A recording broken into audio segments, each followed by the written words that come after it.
Welcome into the Hot Read Podcast for Wednesday, November 29th. I'm your host, Easton Freeze, director of published content here at BroadwaySportsMedia.com. We're also brought to you by the 440 Podcast Network. You can follow me on social media at Easton Freeze, joined as always by producer JT, who you can follow on social media at JT_Ruhnke. JT, how are you? Oh, I'm good. I thought you were about to say something else. My cadence there was bad. I wanted to get the how are you out of the way because I have something else to ask you about. But first, how are you doing on this I'm Tuesday great. afternoon? I was waiting for the second part of that. Okay, but so I'm here's the good. second part. Okay.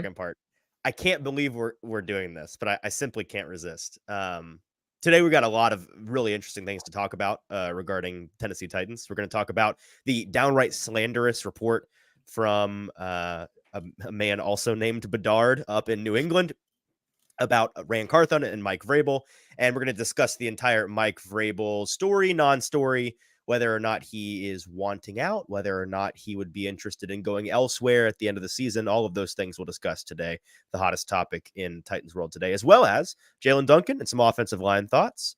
And then we're going to talk about, yes, the playoffs in the NFL and the kind of a league-wide picture of just how crazy this year is and how exciting it should be down the back third of the schedule. Is kind of, I think we're about 2/3 of the way through the year now. So we've got the home stretch coming up, and that's exciting.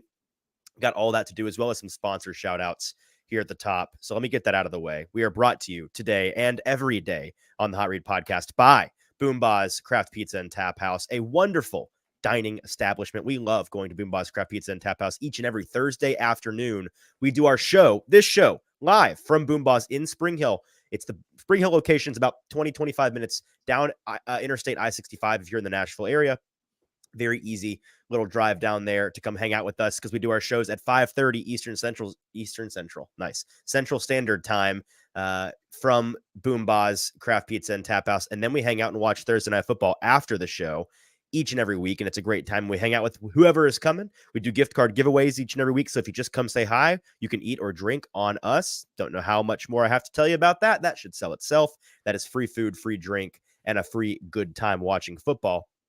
And we love eating and drinking at Boomba's Craft Pizza and Tap House, and we love that they sponsor this show, so we appreciate them. If you're listening with us live today, two things. One, go over to Broadway Sports Media's YouTube page. If you're watching on Twitter or on Facebook, that's great. That's awesome. We appreciate you. But you'll have a better viewing and listening experience if you go over to Broadway Sports Media on YouTube. That's Broadway Sports Media. Their website, their channel on YouTube is where you can find this live stream. And in the comment section of that YouTube video, that is where you'll be able to be a part of the conversation. See, we already got at least one person in there, Logan, one of the Hot Read Apocalypse, the horsemen of the Hot Read Apocalypse, with us already. He says, the Hot Read Podcast, where you have a sexy man and a host wearing a hat. Cool.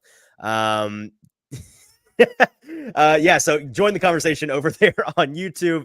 And if you are not subscribed to our YouTube, do us a huge, huge personal favor. Hit that subscribe button. Hit the notification button if you are a frequent listener and want to be notified when we're going to go live, which we do 3 times a week during the season. That is super helpful to us. We want to get that subscriber number up as much as possible, and it's free to use. So why not just go ahead and hit subscribe and help us out? All right, JT. Now I've buried the lead tremendously. The thing that we're talking about today, above the offensive line, above the playoffs, above Ran Carthon slander and Mike Vrabel potentially wanting out, we're going to start with a hockey story today. And I'm going to introduce the players involved here, and then I would like for you to tell our fine listeners your understanding of the story, the timeline here, just very briefly. We'll spend 5 minutes on this, but I find it fascinating. Connor Bedard, the most anticipated, greatest prospect in the history, well, maybe not the history of hockey, but in all of hockey in I don't know how many years, a very, very long time. He's the golden child, and he was drafted first overall by the Chicago Blackhawks this past offseason. The Blackhawks also acquired another player named Perry? What's his first name? Corey Perry. Corey Perry. I want to say he's almost a 10-year veteran in the league now. He Okay. was a former Tampa Bay Lightning player, so I've had the pleasure of watching him. Good player, right? A player you want to keep on your team. Typically, he's a yes and no. Player. He's a rosterable player, of course. He is someone who is always a grinder in the playoffs, someone who can help you get there. But for the last couple seasons, he's been known to literally get to the Stanley Cup Finals for the last 4 years or so, and then not win any of them. So, but he does help your team, and he's a very well-respected vet, at least for his playing skills, that is. So walk us through what and how long has this rumor been swirling? Has it been a week? Has it been months now that this rumor has been swirling? This has been 3 or 4 days worth of rumor. Okay, so what's This the is not rumor and then something. what happened today? This is more your territory, so I'd like for you to Yeah, run with this. and I was not very privy to this very much until yesterday when I started seeing it wave around. But the rumor is that Corey Perry Family has friendly, by been the way. Family friendly family show. friendly, has been having Relations. relations with the first overall next star of the NHL, Connor Bedard's mom, Zach Oh, Wilson his style. mother. Corey, Zach That Wilson Perry is who we're Yeah, talking about right as here. Logan says in the chat, that has been the speculation. And there's been a couple of Chicago beat reporters who came out last night and said that is not the case. These are not true. However, Hang I on, hang will, on, and hang on. Before you say this, those rumors kind of came out of nowhere. Like until today, we they, had no reason to believe because that they were true. We because didn't know where they were coming from. mostly because Corey Perry has been put on leave the past couple of days for certain uh certain for some No reason, way, and this Logan. is where this rumor came from. I Okay, don't okay. know who started it, but it has gained some traction, and most people thought it would be real. Some beat reporters said it was not real. However, And this today, morning we got a statement from the Chicago Blackhawks on Corey Perry, oh which no, says as follows: After an internal investigation, the Chicago Blackhawks have determined that Corey Perry has engaged in conduct that is unacceptable and in violation of both the terms of his standard players contract and the Blackhawks internal policies intended to promote professional and safe work environments. As such, Corey Perry has been placed on unconditional waivers. In the event Mr. Perry clears waivers, we intend to terminate his contract effective immediately.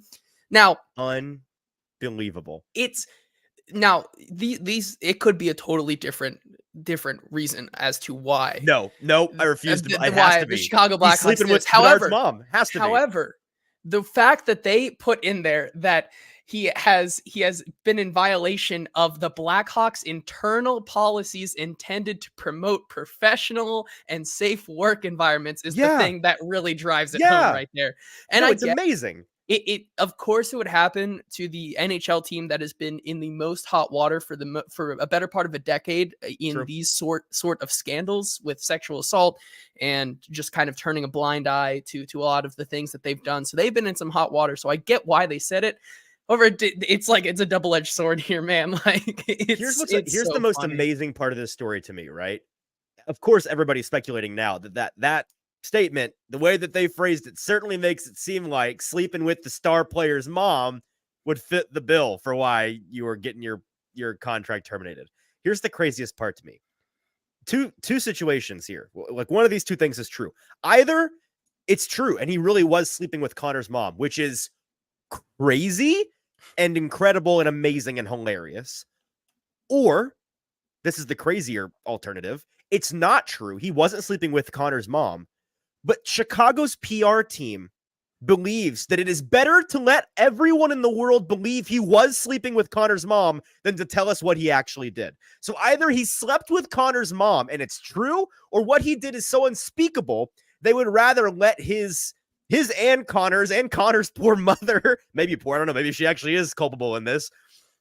All their reputations be besmirched and dragged through the mud and laughed at for the next couple of days. They'd rather let all that happen than tell us what this Perry guy did. Either way, it's my favorite. It's the story of the week, of the year, of the century. I love it. It's amazing. It's great. And of course, 15 minutes later, after he was put on waivers, the boys club of boys clubs, the Boston Bruins, picked him up, which is just so perfect for him. Just What a delicious. great fit for him. And yeah, it is a story that kind of took me by surprise last night and then whiplashed me back today once that finally came down. So I'm interested to see what the fallout is here going forward.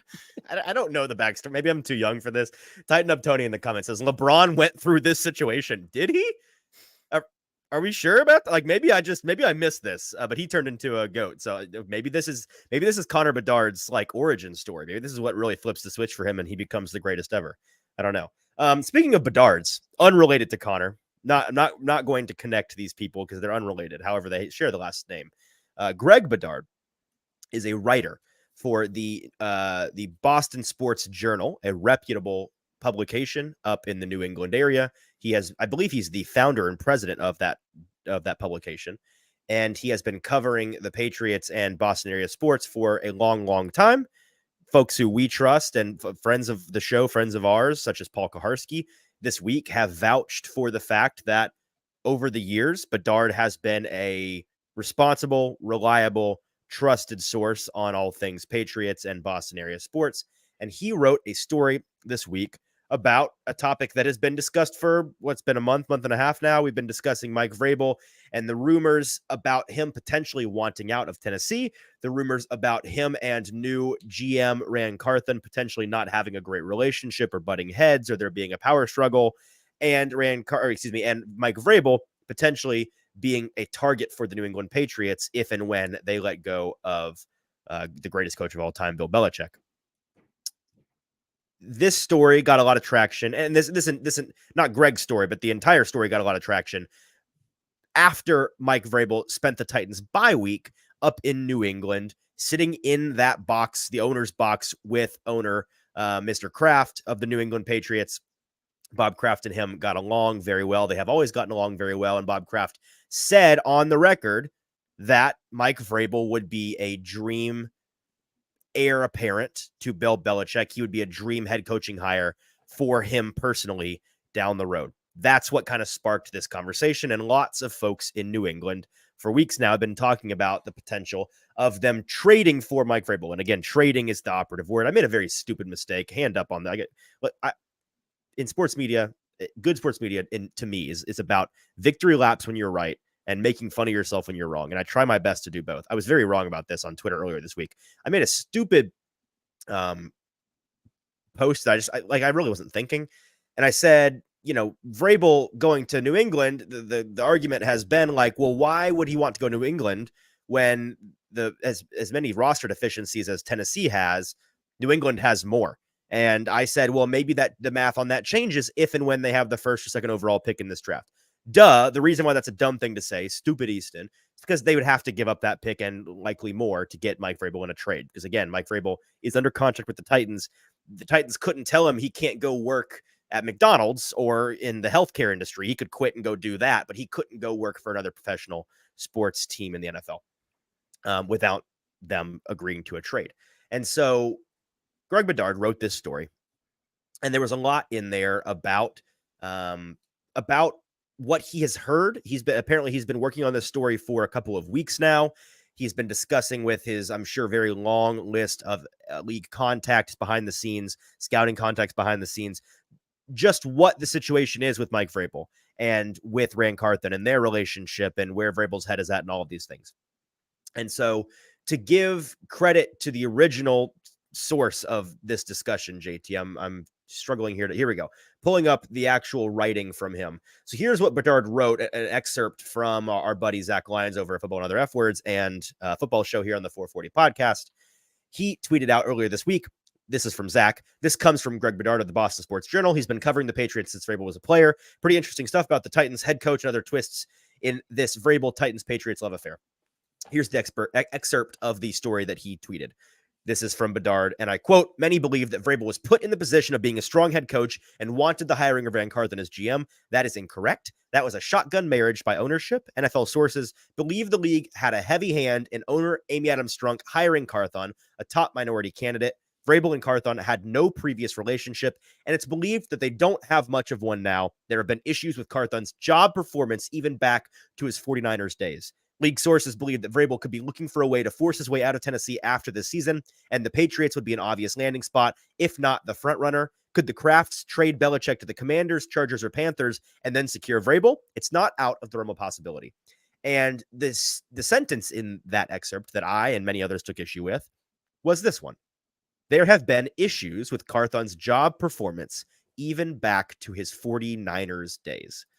I responded to that tweet from Zach, and I said, that sentence, that's a statement that I need like a ton of explanation on, because folks like us on this show, JT, folks like Zach, folks like Mike Herndon and Paul Kaharski and Joe Rexroad and everybody that has been working in the Nashville and Titans sports media market since the hiring of Ran Carthon I think are probably the best sources, the most well-read on Carthon's qualifications, on Carthon's ability to do the job, and his reputation with past employers, with past coworkers, with former organizations.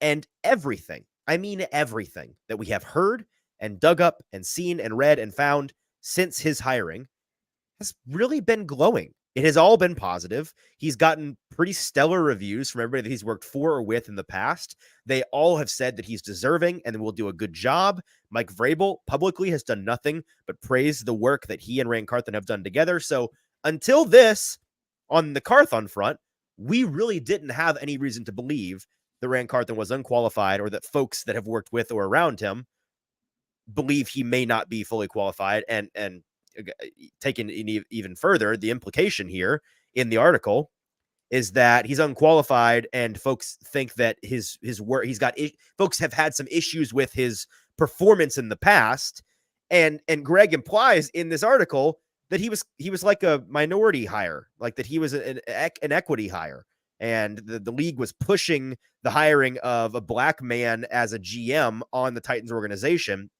because of the color of his skin and not the content of his character, as the saying goes, or in this case, the quality of the job that he can do for them. Now, Bedard was on our favorite person in the world, Jared Stillman's radio show yesterday, and credit where credit's due. Stillman, well done. This is a big story. Stillman gets him on the radio show and asks him the relevant questions. So well done to Jared on that front. But he was asked about that line. There have been issues with Carthon's job performance even back to his 49ers days on the radio show yesterday.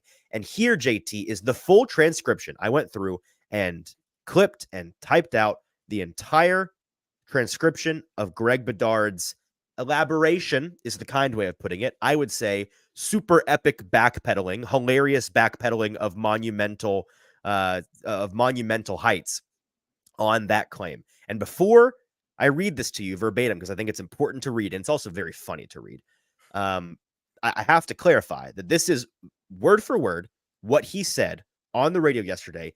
The only editorial liberties that I took with this transcription was I removed, and you're not going to believe this when I read it out loud, I have already removed more than half of the filler words, pauses, and ums in this statement. I got it all typed out and decided I needed to remove over half of them because it was literally unintelligible. You couldn't read it and understand it. So what I'm about to read to you is the more fluid and more intelligible version. So here's what Bedard had to say. Quote, well, I'm not going to get into specifics because I don't know the facts. I'm just relating, first, like why Vrabel might not think the Titans are an advantageous position for him. And from what I've been told, and like you, I don't know Rand Carthon at all. I mean, from what I know about him, he came up in the right way through the NFL and working his way through. He worked for a great organization, the 49ers. I don't know him at all. I know him to be, from talking to people, certainly very personable and the kind of guy who gets along with everybody and things like that, but as far as, Rand's job performance, I mean, I asked people like, well, how come, why wouldn't that work? And that's the feedback that I got.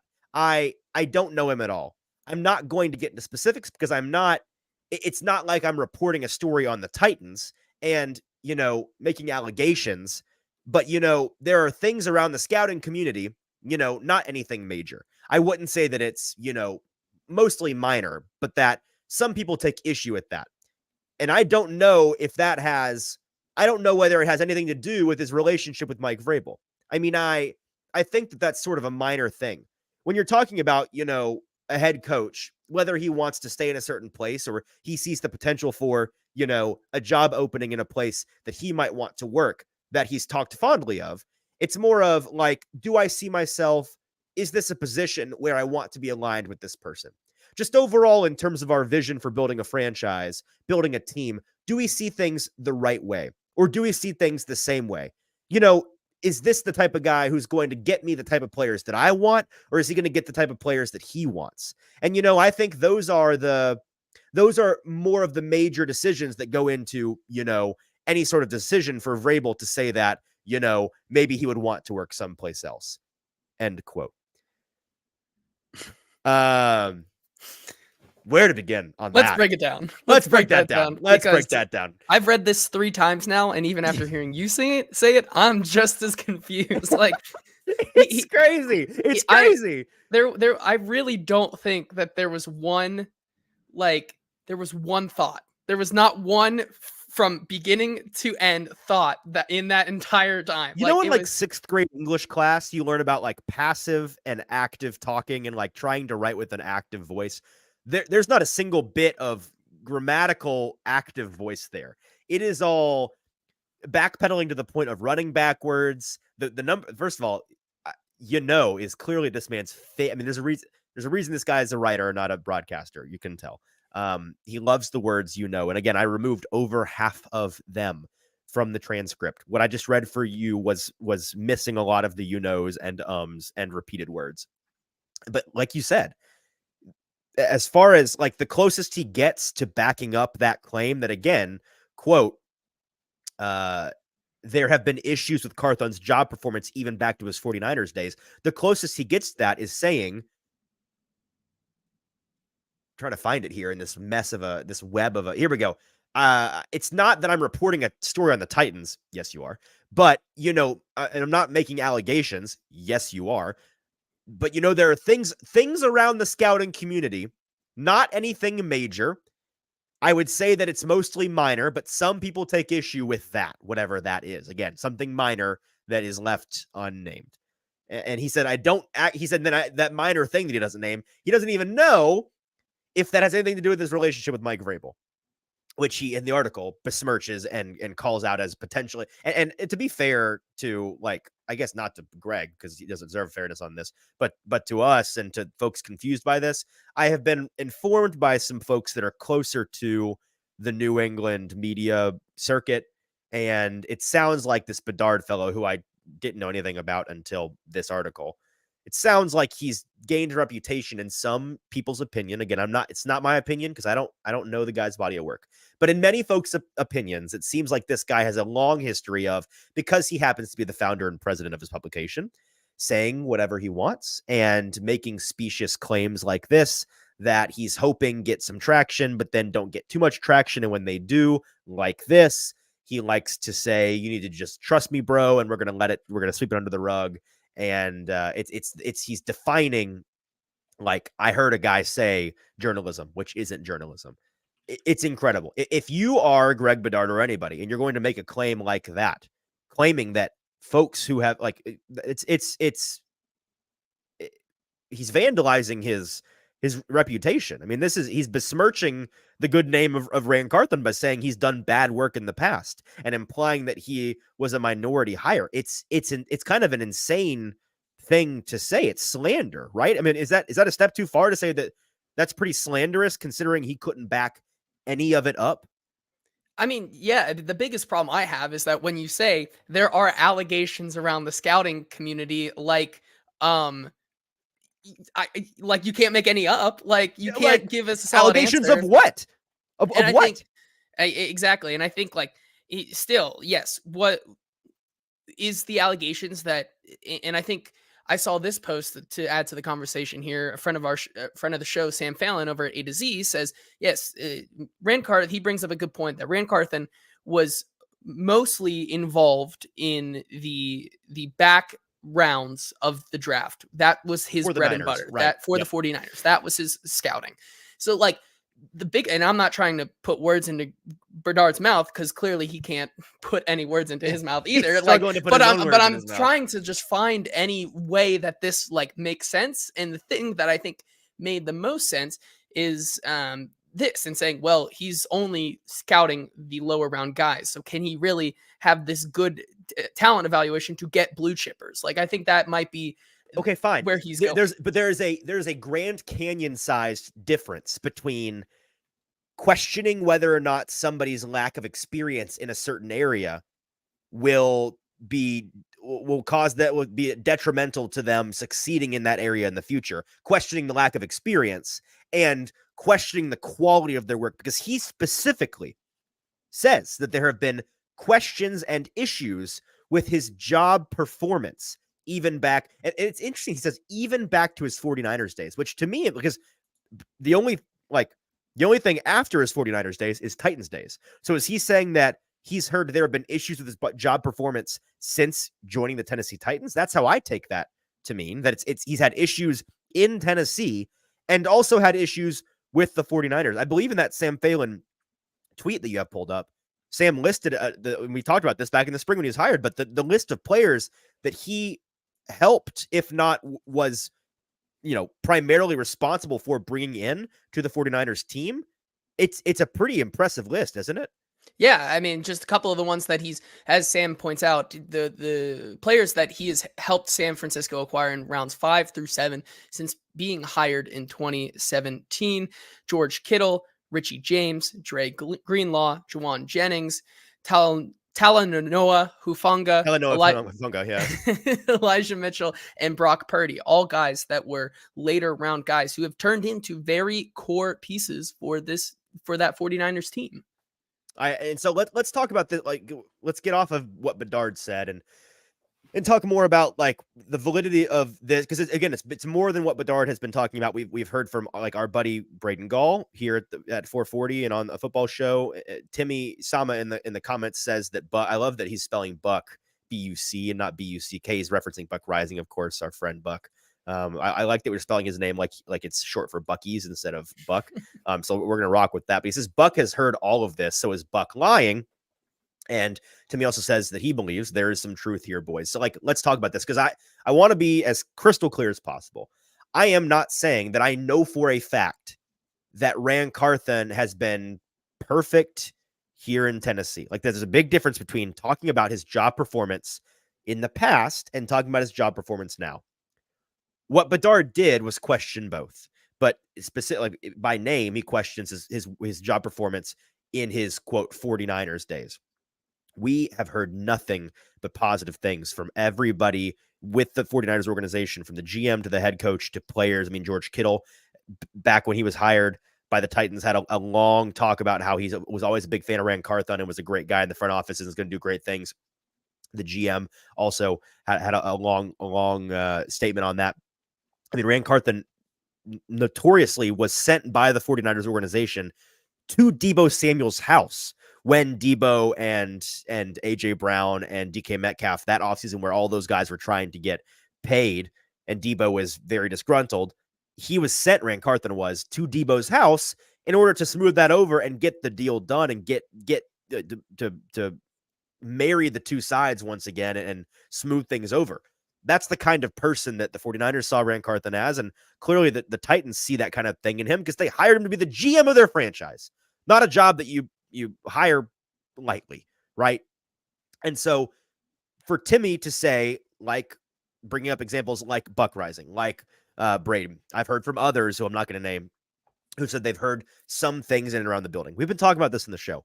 I am not saying that I know that things are perfect and peachy and sunshine and rainbows and unicorns in the Titans front office, in the Titans building, between the front office and the coaching staff.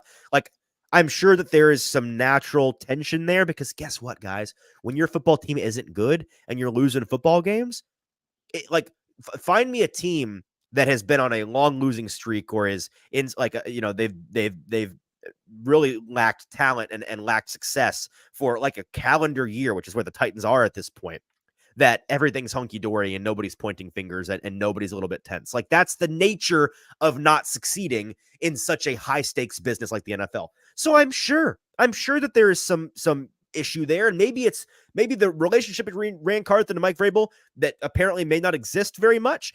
It wouldn't shock me at all if those two don't have a great relationship yet. I do believe that when he came in to the Titans, they didn't have a relationship beforehand, because both of them have said as much, that they kind of met on the job, which again is not necessarily a bad thing.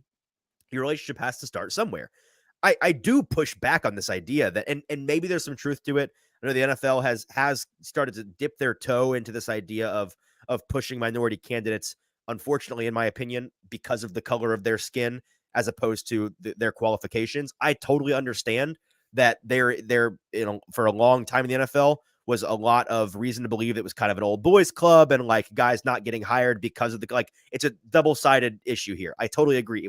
It was bad in the past or now. If certain owners or teams weren't hiring folks because of the color of their skin, it is bad for the NFL, in my opinion, as well, to push guys because of the color of their skin and not their qualification. Now, if they're pushing guys that are minorities that are also qualified, then cool, awesome, great. Get the best guys in there, even better if there's better representation.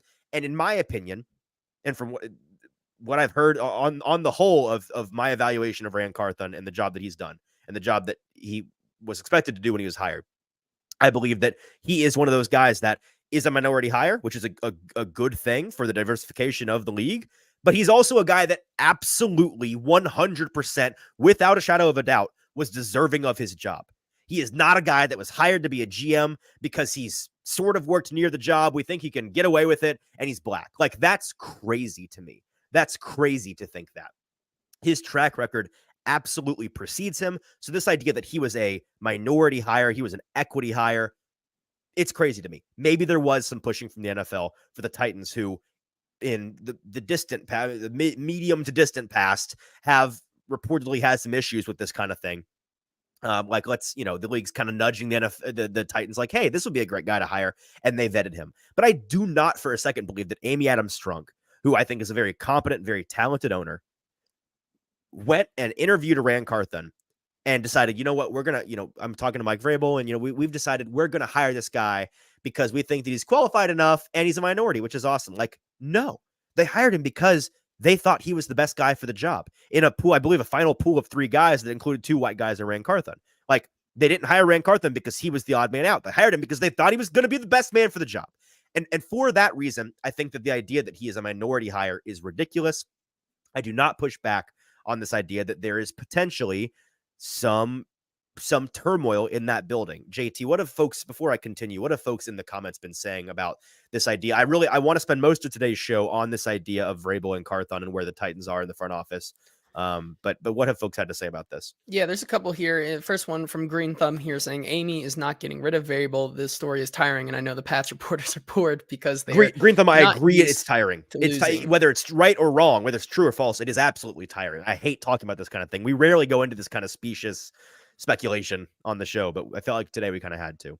And then Daniel Fraser also says, which is an interesting point to what you said, it's possible he made it up, but just as likely that someone said all that to him, but without much context. Sure. So that's where maybe the story comes. And then Logan also coming in here and saying Vrabel isn't going to force his way out. I think Vrabel is pushing for more control over the roster versus 50-50 with Rand. Vrabel wanted his guy at GM so he could be the puppet master.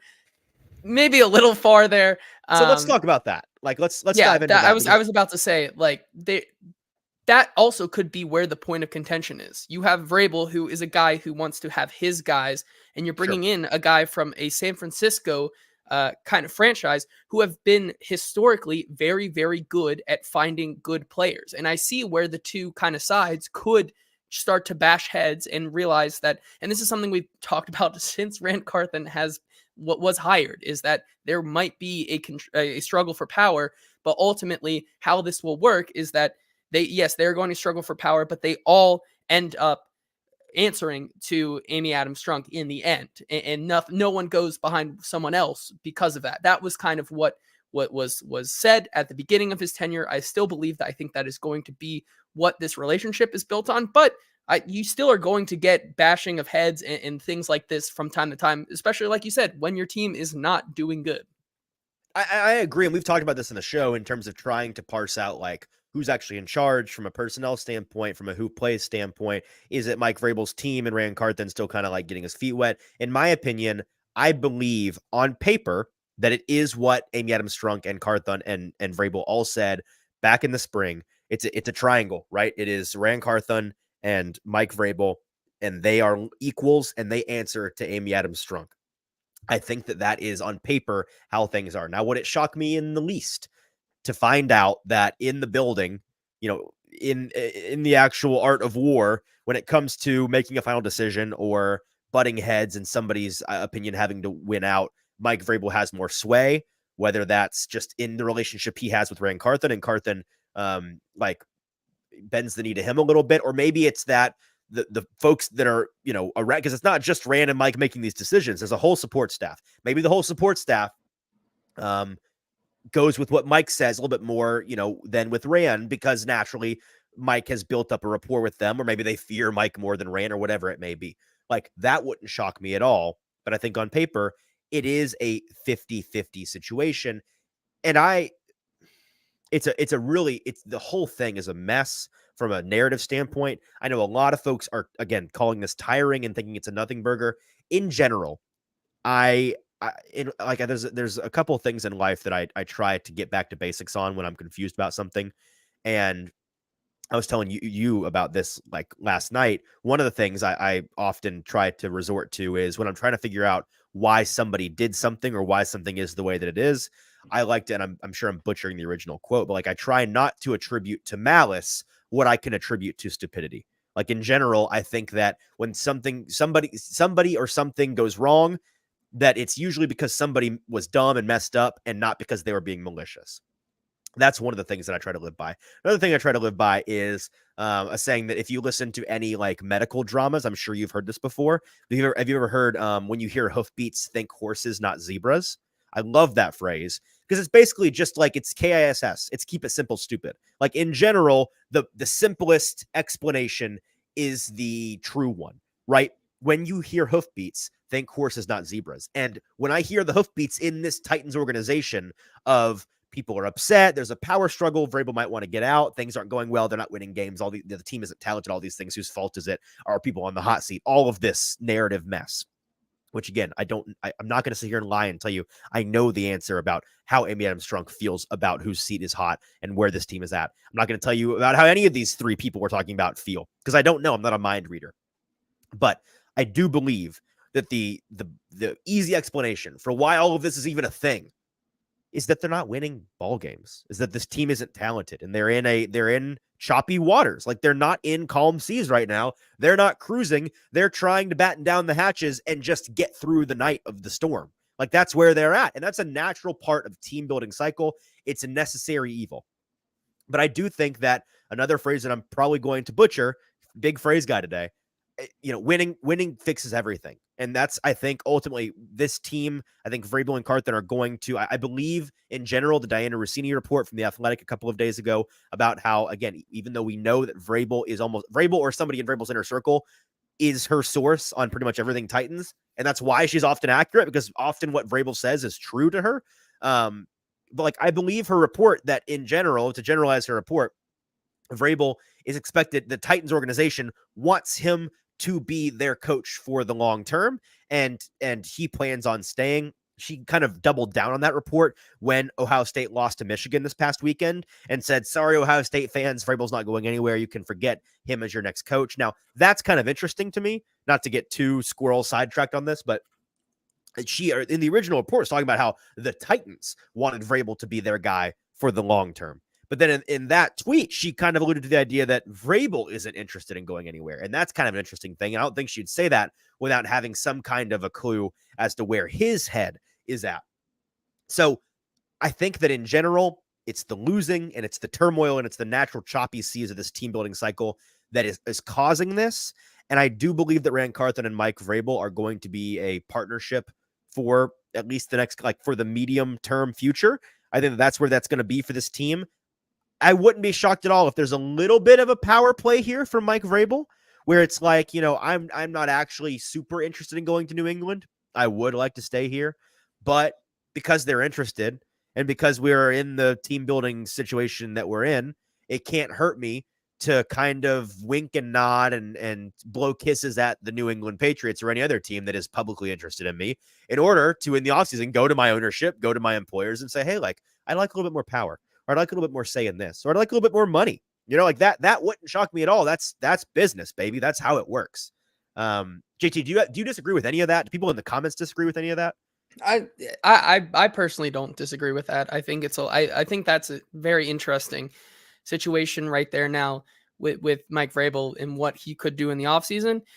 There's also a part to this where it is how much, like, what really changes for Mike Vrabel from going from a Titans team that has one of the highest like amount of cap next season and is probably going to have a pretty decent pick to going to a Patriots team that for better or for worse is probably a lot more lost right now than this Titans Yes. team is. Like Yes. what would you gain by doing that?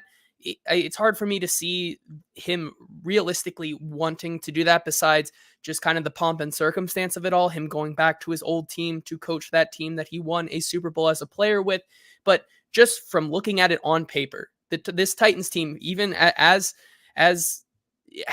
much of a rough spot that they are in, it is better than the Patriots situation Yes. right now, and it will Yes. be better. It's better than the Patriots situation in 2024 and 2025 and beyond. When again, and it's absolutely better if the Patriots were to try to trade for Mike Vrabel.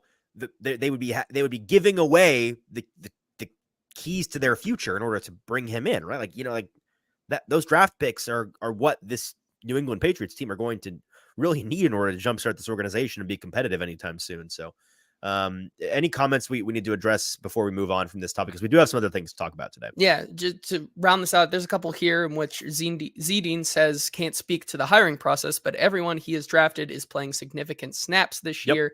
And we're going to get into that right after this, actually, on a couple of them, of two guys that he did. Tim Meadows also says in the case of maybe Rand Carthen wanting his own guy. Historically, new GMs hire their own coaching staff, and Vrabel wants to bring in his own guys. But how well has that worked so far? Might be time to bring in new coaches that would bring new life to this team and the players. All just interesting spots there. I understand what you're saying there, Tim, about Vrabel wanting to bring his own players in. I mean, like to play devil's advocate there, I am old enough to remember the 93 player season where the Titans were the number 1 seed, and Vrabel had to, Vrabel and John Robinson, you could argue whose guys were the ones that were brought in, but they had to bring in like 40 players that weren't on their roster on day 1 of the season in order to play very significant snaps that season. And you ask, like, how's that worked out so far? That year, they went through 93 guys and were the most injured team in the league by a country mile, and they were the 1 seed in the AFC. Like that worked that time. Again, it's easy to forget that because the past calendar year or so, the last 17 games or so, it's not gone so well. And I am of the mind that I get where you're coming from there. I'm not to relitigate the past 17 episodes we've done on this show, but and sorry if I'm sniffly today. I've got a little bit of a sinus infection. I am of the mind that the personnel deficiencies on this team right now are much more a result of the job that John Robinson did than of Mike Vrabel bringing in his guys. I'm sure there have been some decisions that Mike Vrabel has made that have been wrong. Again, he is not faultless. He is not God. He's a man trying to coach a football team that I think on the whole, the whole record of his decisions have been very good. And he's made some bad ones recently, and that happens. And I'm willing to give him more time, and I think that he's willing to give this team some more time. So we can leave it at that. Okay, let's talk about what else we have to talk about on today's show. A couple more topics, and then some news from producer JT before we get out of here on a Tuesday afternoon for the Wednesday show. Scrolling. I tell you what, on our rundown, it takes a while to get past that long quote from Greg Bedard. There's a lot of words there. A lot of words, not a lot of things to say, but a lot of words. Let's talk about Will Levis. Let's talk about the offensive line. Like you said, 2 players that Rand Carthen drafted this past season. Will Levis, the second round pick for the 33rd overall pick. And he also drafted Jalen Duncan out of Maryland. The Titans right now starting left tackle, got his first start at left tackle against the Panthers this past weekend. A lot of folks curious about the job that he did in that game. I got a chance this morning, finally, to go back, watch the all 22 of him and do my best to evaluate the job that he did and the situations that he was put in. And I have some thoughts on that. But let's start with Will Levis first. We've got a good friend here on the show, Sean McAvoy, professional quarterback coach, works with some of the biggest stars in the NFL and in college. I mean, personal quarterback coach to Malik Willis, and that's how we got involved with him. But he's been involved with guys that are starters around the league in the past, and he's going to be involved with many of the starters of the future that have come up through the high school and college ranks. So he is absolutely a source that we go to on a pretty regular basis, and he listens to the show. So Sean, if you're listening, we appreciate you, and we're going to have you back on the show once again at some point. We talked about this today when we were speaking with him. We're going to have him on the show at some point today to discuss Will Levis and what he's seen from him. But we had a little bit of a text conversation with him today. This was on the heels of him on his Twitter account talking about how he thinks that Bryce Young is in a pretty bad situation, but made it clear that he was not a Bryce Young like he is QB1. He was not a Bryce Young QB1 guy during the draft process. We had him on our show. He was gracious enough to give us some time on the quarterback episode pre-draft. We went through the top 10 quarterbacks in the draft. He gave us his top 10. He had Stroud and Richardson above Bryce Young, had Bryce Young as his QB3, I believe. He gave me some crap today on Twitter, by the way, for changing my opinion on Bryce Young. I said earlier, great sports talk, great sports analysis, great sports podcasting is about gloating when you're right, victory laps when you're right, and making fun of yourself when you're wrong. It's also about being willing to change your mind, in my opinion. The most annoying sports talk people are the people that double and triple and quadruple down on ideas when they're clearly wrong. And if you've listened to the show since April, you know that at some point in April, and he has given me a hard time for at the buzzer changing my opinion. Lay off me, Sean. Okay, all that matters is I came on the show and I did a mea culpa and said, for the past couple of months, I have had Bryce Young as my QB1. I don't believe that anymore. And for a couple of weeks now, I've not actually believed that. I'm bumping him down to 3. I just think that the physical deficiencies, limitations are going to be too much to overcome and too much to make him the QB1. I'm putting Richardson first and Stroud second in kind of a second tier with Stroud and with Young. Now, you could argue, Easton, you're wrong about Stroud. Certainly seems like it so far. Certainly seems like he was QB1 with a bullet so far. It's very early, but he's been incredible. A lot of people were. But I've been gloating at points during this season about Anthony Richardson on the show, and he's giving me a hard time for that. So lay off, Sean. However, that's just, I had to put that out there. Let's talk about Will Levis, though. I did ask him during this conversation, hey, by the way, what are your thoughts on Will Levis? Like, what have you seen from him so far? And here's what he had to say about Will Levis in the 5 games he started for the Titans. He said, quote, I think he's been okay so far. Flashes for sure, has gotten away with a few bad throws and decisions. Obviously, really good versus Atlanta, which was huge. Earned him the grace to be more up and down since then. I thought he followed up with a strong first half versus Pittsburgh in a tough environment. Pretty average the last 3 weeks. I'd agree with everything he said so far. I agree with this next statement in particular. I'd like to see him use his legs a little bit more, maybe. A little over-reliance on scripted shot play calls and double moves, etc. But credit to him for hitting them when they've been open, which is something that Tannehill didn't really do at the beginning of the season. But he says, I agree with most who think it's a really tough evaluation with the offensive line situation, etc. He certainly hasn't been the problem or a reason that they've been losing games. He looks comfortable and confident. I think he's handling the situation really well and staying positive. But he did say, I'm a little bit surprised by some of the, quote, man, we definitely have our future at QB, end quote, statements that I've seen from some of the fan base. But I do like the optimism. So just wanted to share some thoughts from a pro's pro on quarterback evaluation. I agree with what he said. It sounds like we're on the same page. I totally agree that I want to see him use his legs a little bit more. I want to see him navigate the pocket more freely. Like, take off sometimes. You're a talented young player. Like, I get it. You don't want to take hits or whatever. But with this offensive line situation in particular and some of the days that this skill position group has, take off, man. Go run. Like, I've been watching the past couple of games, JT, and that's been a thing that he's done a couple of times where I'm like, go, just take off, Will. Have you felt that way when you've been watching him? Yeah, I mean, it's kind of like what I've said the last couple of weeks. It's whereas with between Will Levis and Malik Willis, it's been very opposite, night and day for me in my evaluation of the two, in which Malik Willis, he runs far too often finds ways to kind of get out of his reads and not let the play progress. And he instantly takes off or tucks the ball, and he's very prone to take sacks in his young career. Whereas I think Will Levis is the complete opposite.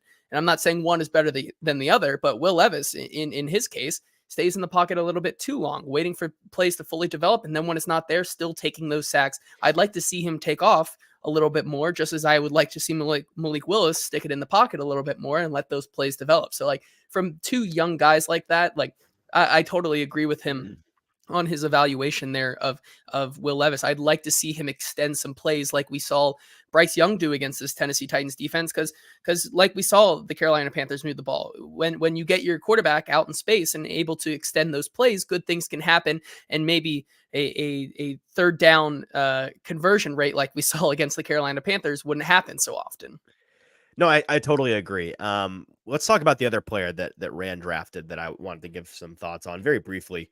Jalen Duncan got his first start at left tackle, and like I said, I got some opportunity this morning to watch him. My general review on him, and again, I'm not gonna ever pretend to you guys that I am the master evaluator of any player on the field. Certainly not of linemen, right? Like I'm a not novice, but I am certainly not a master at evaluating linemen. A lot of my evaluation, to be totally honest with you, and I think that the best folks in this industry do this.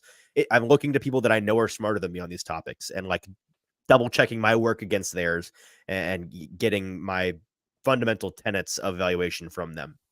And so my opinion, mixed with some opinions that I've seen from others that I trust, is that he was, two things are true.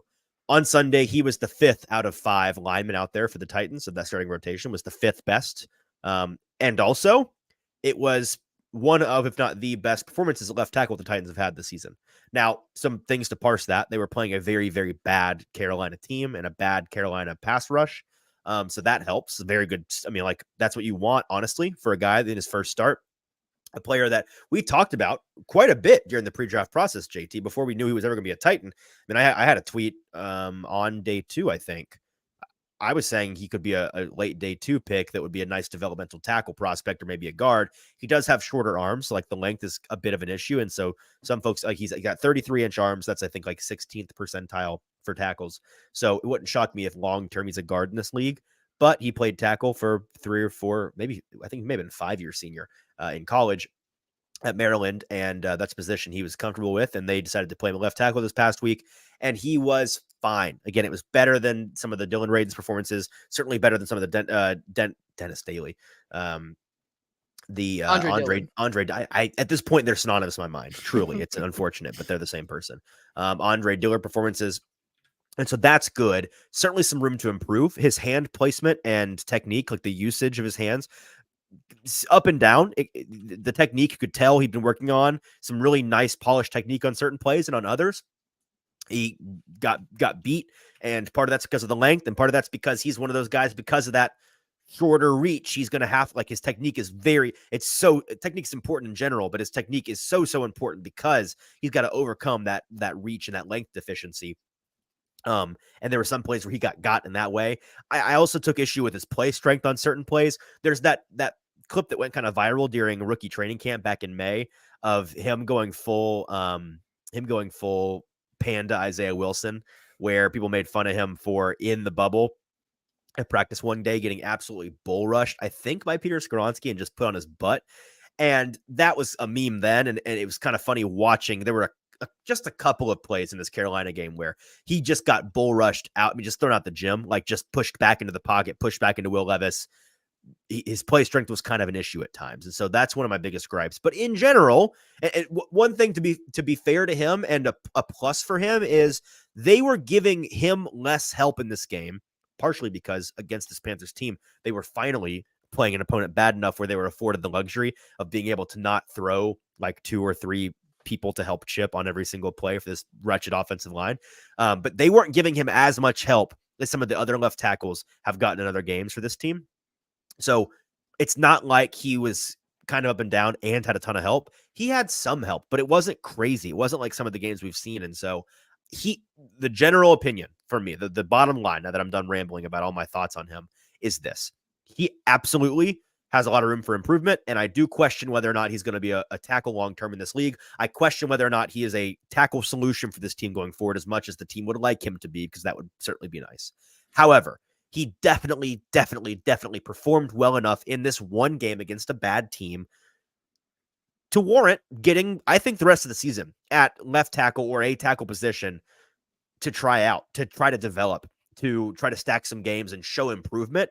And the Titans, you could, especially considering their alternatives, like the other options, you throw Radins back over there. You throw, God forbid, you throw Andre Dillard back in there.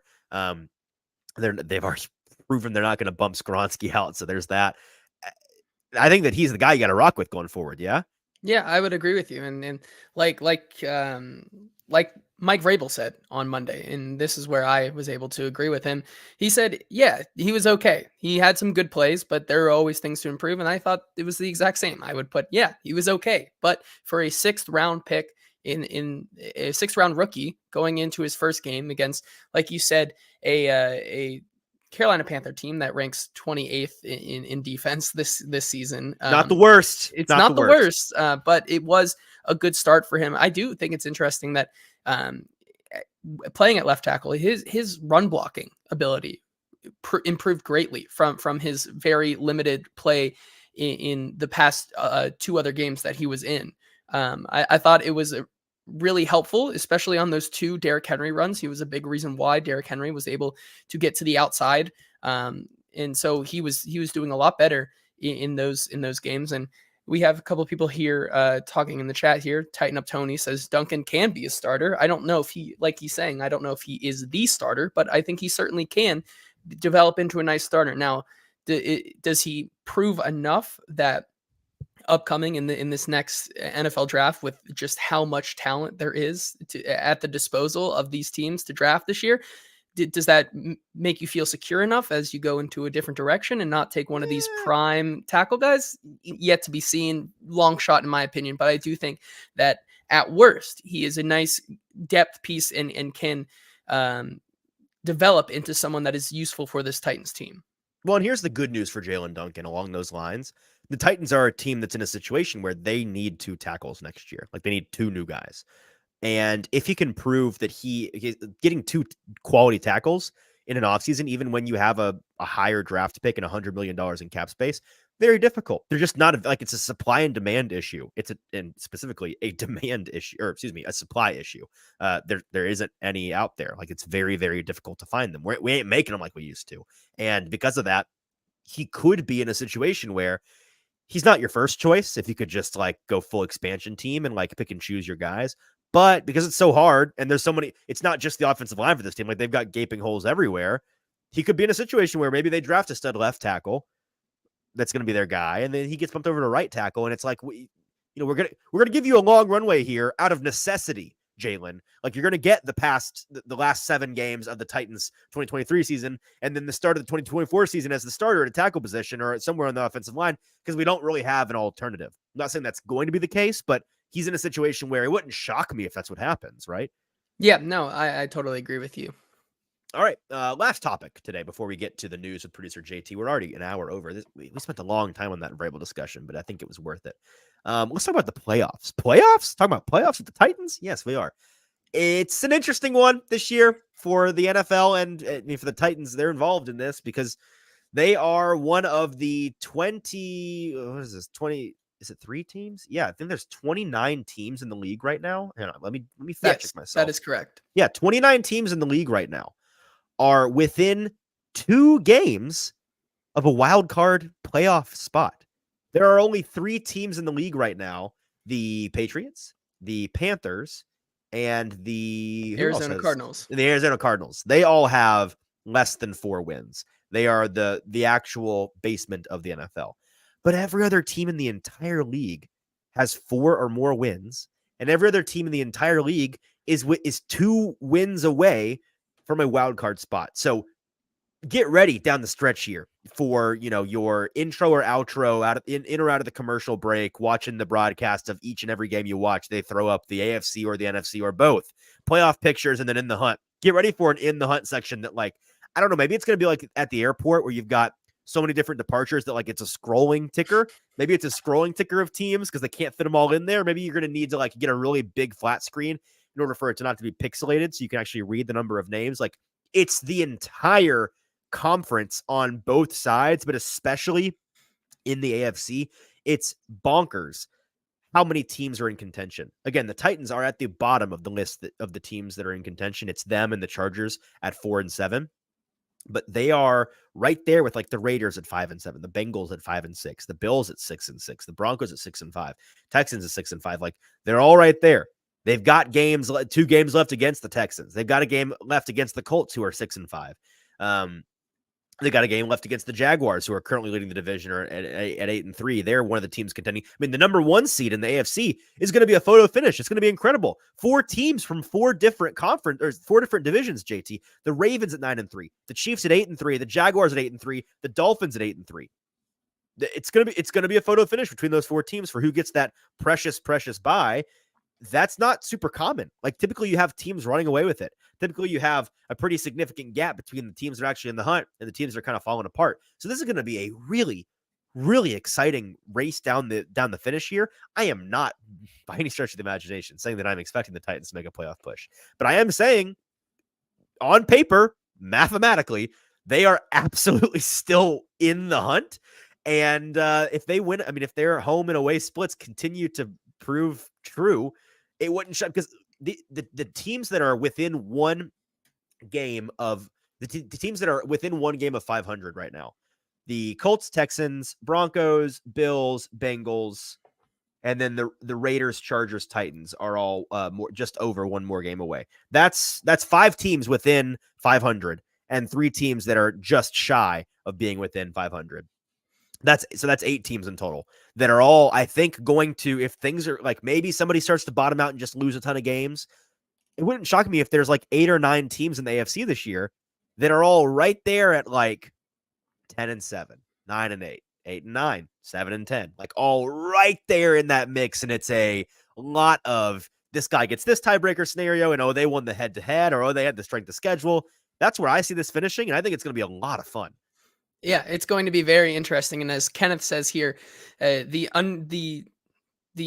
immovable object versus the force. Now I'm messing up the phrases, but Titans home record versus Titans record against teams with a winning record. They're about to meet that is an unstoppable force versus an immovable object. It'll be interesting to see what happens this weekend and going forward, because the Titans will have a lot of games at Nissan Stadium. They will also have a lot of games against teams with winning records down the stretch here. So it will be very, very interesting. Something has to fold. Something has to give, right? Like our buddy Mike Herndon tweeted out earlier this week that, he was like, do with this information what you will. The Titans are 0-5 against teams with a winning record this year, and they don't have a team left on their remaining schedule. The next, 6 games they have left? Yeah, 6 games that doesn't have, like, they have 6 teams in a row left that have a winning record, and they are currently 0-5 this year against teams with a winning record. The pushback on that, as Kenneth is referring to, is that all 5 of those losses came on the road, baby. They get 4 of their last 7, right? 4, 3 of their last 6. How many home games do they have left? 4, right? I think they have 4 of their last 6 games are at home. Yeah, yes. 4 of their last 6 games are at home. You have the Colts, you have the Jaguars, you have the Houston, and you have Seattle. Yeah, so 4 of their last 6 games, 3 of those being division games, are at home. So maybe the home magic runs out and they were just beating up on trash cans at home. Like, totally possible. They've beaten some really bad teams, and they've beaten some teams that aren't really bad. Like the Chargers aren't a really bad team. They're just a really middling team. The Bengals with Joe Burrow, he was hurt, but they beat some good teams right after the Titans trounced them. The Falcons are a very middling team. You could argue they're not a good team, but they lost very badly with the Titans. And then the Panthers, the definition of a bad team, the Titans made them look like a bad team. So maybe I don't know what if gun to your head today, JT. I'm rambling so much on this. Gun to your head, which gives the home magic or the fact that their supply of bad teams to play at home has run out? I think it's the home magic, man. I think you think that gives? I think it gives, man. Okay, that is the sober, rational response. But still, we could see this go all the way up into like that Seattle game. Like, just think about it. Like, there is a real possibility in which the Titans find a way to win against this injury and mistake prone Colts team this week. Go on the road and get trounced by a Miami team. Come back and get a get right. Miami team, by the way, not to cut you off, but I'm not sure people need to be reminded of this. My buddy last night, our buddy Austin, asked me, like, don't the Titans play the Dolphins this year? I go, oh, buddy, not only do they play the Dolphins still, but they play them on the road on Monday night. On Monday Night Football. Poor America being subjected to that. It's going to be a football game. Yeah, but like they could lose that game, somehow come back and upset CJ Stroud at home, and then keep going. Do you think the Texans get them twice? Like, if you had to guess today, I feel like the Titans are going to find a way to win one of those 2 games. And the first one will come at home at Nissan, where they're once again wearing their throwback uniforms again. So that might undefeated, be by the way, undefeated in the Oilers uniforms. I'll tell you this much: if that's 3 weeks from now, right? 3 weeks from now, I believe I'll tell you, I right now I believe they're going to find a way to win one of those games against Houston. If they get beat handily at home against Houston, my tune's going to change so fast on that, man. Like I'm gonna be like they're going to sweep them, they're going to murder them on the road in Texas. But knowing the Titans team, maybe it's the inverse because nothing makes sense. Z Dean says he's flying down to Miami for the Monday night game. He hopes it's at least a little close. My brother and dad were talking about this, and I was going to go with them just to cover the game on the road, which I do sometimes, but not all the time. And they a couple weeks ago we decided to just scrap that idea. It's like nah, maybe next year. So yeah, gun to your head, JT. One last gun. I'm putting so many guns to your head today. One last gun to your head. How many Titans have 4 home games left? How many of those do they win? 2. I think it's 2. I think I'm giving. I really think that Seattle game is a win. Do they for win? them. And then they lose out on the road. Is that what you think they're going to win 2 more games the rest of the year? Yeah, I think they win 2 games. 11. Yeah, I mean, I think they have a good chance against that Seattle team, and then either the game at home against the Texans or this week against the Colts, I think, are their next best 2 chances to win, in my opinion. I think you're right. But I also think, as I like to emphasize in this show all the time, that anything can happen. So a playoff picture that we're definitely going to keep an eye on. All right. Shout out to our wonderful and amazing sponsors, Boom Buzz Craft Pizza and Tap House. 3 locations in the Middle Tennessee area, in East Nashville, in Spring Hill, where we're at each and every Thursday night before Thursday Night Football doing the show. And then in Murfreesboro, wherever you are in the Middle Tennessee area, find the Boom Buzz nearest you. Go check it out. You're going to love the food. I promise. Tell them that Easton and JT and the Hot Read podcast sent you. All right, JT, one last thing to get to today, and it is the news with producer JT. We got a lot to get to today. So JT, without further ado, what news do we have? Yeah, let's start out with an AFC South roundup here and just talking about the best and worst NFL divisions based on their combined point differential this season. The AFC North, who have a lot of teams with winning records, 3 or 4 are in the playoff picture right now, have a one of them's a fraud, but combined point differential this season of 114 points plus 114. The next best division this year is the AFC South with a plus, yes, of course, with a plus 18 point differential. So just goes to show you, first of all, that the AFC South is still finding ways to win games. But there's a huge disparity right now between the AFC North and the rest of the league. It is. And there's also, I think you forgot to include it on the rundown here. There's a massive disparity between the rest of the league and the NFC South. I think their point differential is like minus 63 or something. So pretty much every division is right within 20 plus or minus of 0, except for the AFC North, which is way over, and the NFC South, which is way under. But yeah, of course, like as we all projected, the AFC South, the second best point differential team in the league, or the team division in the league. It's just a bunch of juggernauts down here. Yeah, and one more thing on this, props to the AFC West, who have been able to somehow, despite a Miami thrashing of the Broncos 70-50, a minus 50 point swing in that differential, only -2 on the year. So congrats to the Broncos for bringing that back. That is hilarious. That's a hilarious point, because if you take that one game out, they look so much better as a division. They do. I'm sure that they're kicking the Broncos for really. They're like the guy in the team project that didn't do squat, and you go up there to present, and the teacher's like, in order to give you all a grade, I need participation for everybody. And then that last guy is just like, I don't know, and he just reads the slide and doesn't get it right. Like that's the Broncos. Yeah. And moving on now to a preview of this Titans and Colts game. Running back Jonathan Taylor will need to undergo thumb surgery, and the team is hopeful he can return in 2 to 3 weeks. Owner Jim Irsay said today. Of course, Zach Moss is there, and he was very impressive in the last time he played the Titans. But once again, the Titans will not have to face Jonathan Taylor, who has looked really good the past couple of weeks since coming back from his contract dispute.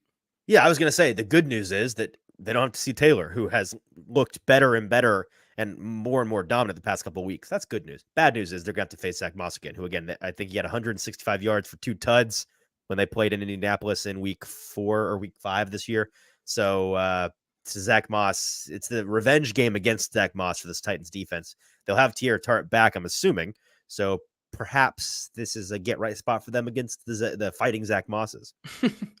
Moving on here for the Texans, a source reported today that the Eagles' edge, Derek Barnett, was claimed by the Houston Texans. So another pretty solid piece for that Houston Texans team who, despite losing to the Jacksonville Jaguars this past week, still do have a very real shot at the division and are looking to make a playoff push. That D'Amico D just getting better and better, and I think they got a little bit better by adding Barnett, former volunteer of VFL. Tennessee Titans clearly weren't interested in pandering to the Volunteers by entertaining him, and the Texans get him off the waivers. I think that he's probably going to be a plug and play guy down there.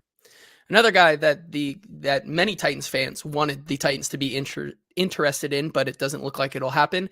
Free agent linebacker Shaquille Leonard, who was cut by the Colts a week and a half ago, visited with the Cowboys today, and it concluded without a contract. A familiar source with the situation said, but that doesn't necessarily mean that he won't sign with them. But now he moves and goes to Philadelphia to meet with them, and we'll decide after that. So one of those NFC East teams that are looking to make a push. He feels like a retread old linebacker, like we'll just patch our whole linebacker with this guy move for the Eagles. I kind of feel that's what I agree. Yeah, this is going to be an Eagle play. Yeah, I think so as well. And then finally, Eddie George is one of the 25 semifinalists for the Pro Football Hall of Fame induction for next year. He's one of those semifinalists. It's his second time, and the list will be trimmed to 15 with up to 5 making it. So he's once again in the hunt this year.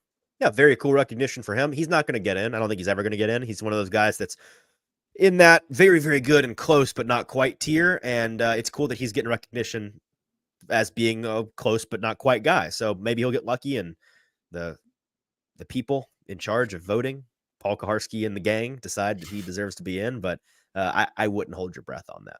All right, that is producer JT with the news, and that is our show today. Appreciate everybody with a little bit of a longer show. Last time we went an hour 15. It's been a long time, JT. It was a good one today. Appreciate everybody tuning in with us live. If you listen to us in post, appreciate you listening to the podcast or the YouTube video version of the show.